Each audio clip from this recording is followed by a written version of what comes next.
Bismillahirrahmanirrahim. Assalamualaikum warahmatullahi wabarakatuh. Hey, halo Essential Team. Selamat datang di Jurnal Ringkas bersama saya Hevani Rizal.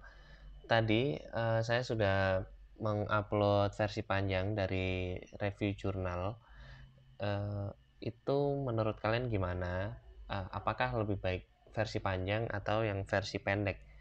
Eh, dan kali ini saya coba akan melakukan eksperimen dengan versi pendeknya.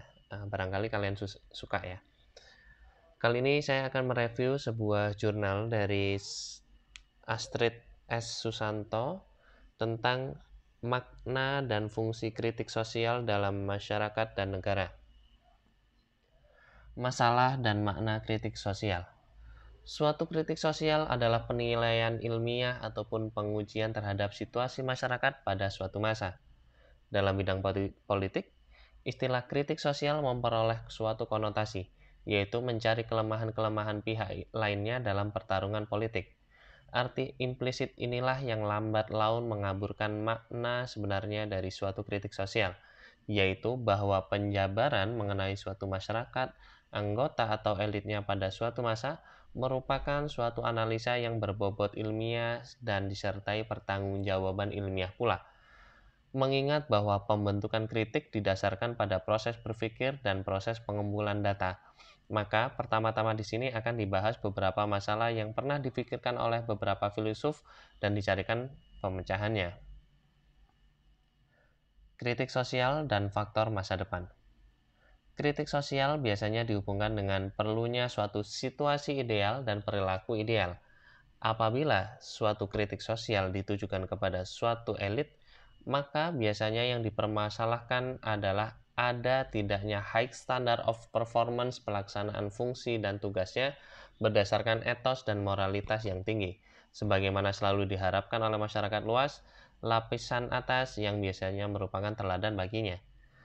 Bila kemajuan pengetahuan dipakai sebagai landasan kritik sosial, maka faktor yang tak terawasi makin berkurang, sedangkan faktor rasional yang terawasi meningkat, yang mana akan menentukan bobot suatu kritik karena ketepatannya. Peningkatan unsur rasional dan penurunan nilai irasional dalam suatu kritik sosial meningkatkan mutu, yaitu karena gejala sosial yang dikritik oleh akal sehat orang lain dianggap sebagai masuk akal dan tepat. Dengan demikian, kemungkinan efektivitas suatu kritik sosial akan meningkat pula, yaitu karena banyaknya orang berpikir sama dan karenanya diterapkan dalam kegiatan operasional anggota masyarakat melalui proses pembentukan pendapat umum. Dapat merupakan suatu usul bahkan desakan kepada pihak yang memerintah untuk diperhatikan, bahkan kalau perlu untuk dilaksanakan. Kritik sosial dan kontrol sosial.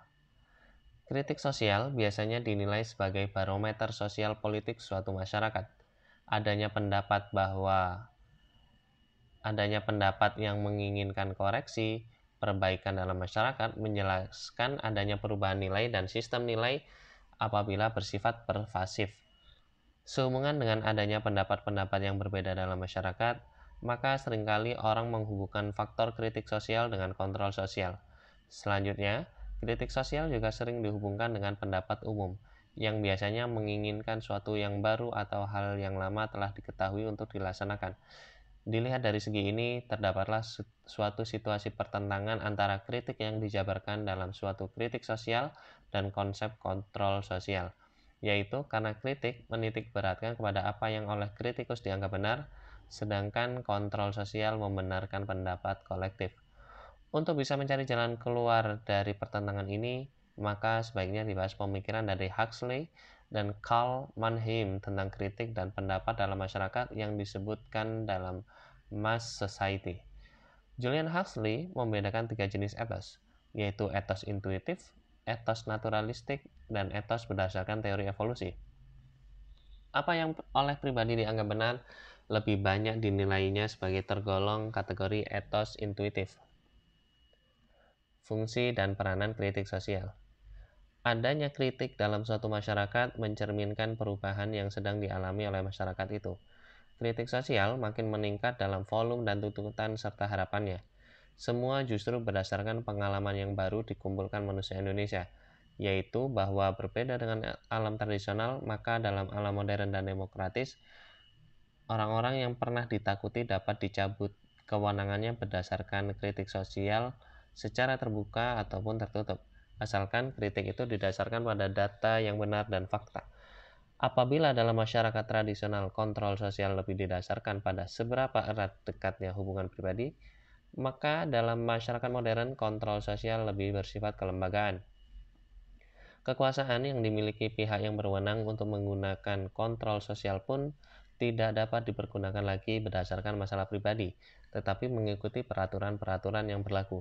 Dalam masa transisi, maka perubahan suasana depersonalisasi sangat terasa, dan mereka yang terbiasa dengan perasaan aman dalam hubungan keakraban, sebagaimana dikenal dalam masyarakat tradisional, dapat mengalami frustasi karenanya. Perataan ini bukan saja dimaksudkan untuk mengadakan partisipasi akan tetapi dimaksudkan sebagai perataan dalam menikmatan hasil pembangunan.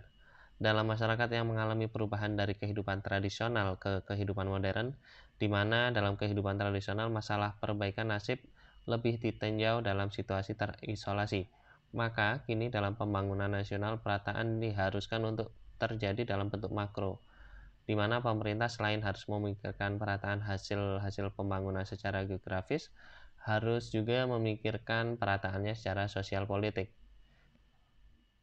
Walaupun sebenarnya perataan dalam masa lampau diartikan secara implisit, terkandung dalam pengertian pembangunan, dalam fase transisi nampaknya perataan hasil pembangunan inilah yang perlu ditinjau secara khusus, dalam arti masih tetap terkait dengan prioritas-prioritas pembangunan pada umumnya. Situasi ini disebabkan karena ternyata mental manusia Indonesia belum terbiasa untuk melihat unsur perataan penikmatan hasil pembangunan secara implisit, sebagaimana mula-mula dibayangkan para teknokrat. Situasi ini pula yang menyebabkan kebutuhan akan sosiokrat dirasakan makin meningkat, yaitu untuk dapat memberi informasi dan penunjangan terhadap unsur-unsur yang unpredictable pada manusia, terutama dalam fase transisi ini.